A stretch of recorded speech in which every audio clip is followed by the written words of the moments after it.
भारत निवडणूक आयोगाचे SIR मोहीम अंतर्गत अहिल्यानगर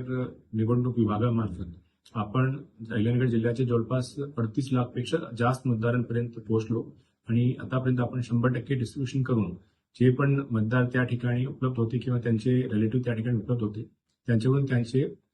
गणना प्रपत्र म्हणजे इन्व्हिटेशन फॉर्म भरून घेतलेला आहे. तरी आपल्या जिल्ह्यामध्ये जवळपास 4,29,112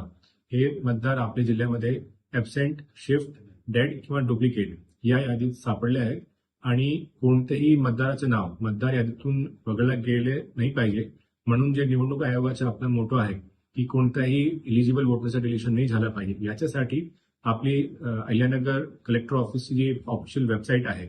ahilyanagr.maharashtra.gov.in या वेबसाईटवर आपण सर्व मतदारसंघाची BLO आणि पार्ट वाईज आपण ASDD लिस्ट त्या ठिकाणी पब्लिश करत आहोत आणि सर्वचे सर्व जे अहिल्यानगरचे वोटर्स आहेत त्यांना माझी विनंती राहील आणि आवाहन सुद्धा राहील की त्यांनी वेबसाईटवर जाऊन हे तपासून घ्यावे की त्यांचं नाव या यादीत आहे किंवा नाही. जर ॲबसेंट, शिफ्ट किंवा डेड आणि डुप्लिकेट या यादीत त्यांचं नाव सापडलं तर अजूनही आपल्याकडे 17 ऑगस्टच्या आधी आपण प्रारूप मतदार यादी पब्लिश करणार आहोत. त्याच्या आधी जर आपले लोकांनी आपले कन्सर्न BLOना कॉन्टॅक्ट करणे, तहसील ऑफिसला त्याची चौकशी करणे किंवा इलेक्शन कमिशन ऑफ इंडियाची जी टोल फ्री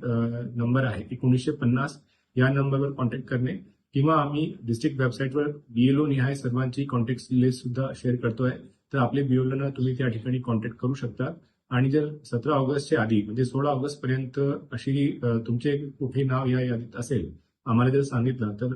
EROकडे अजूनही रोलबॅकचे ऑप्शन आहे आणि आपलं जे पुढे सुनावणी किंवा दुसरं हरकत वगैरे घेण्याचे सुद्धा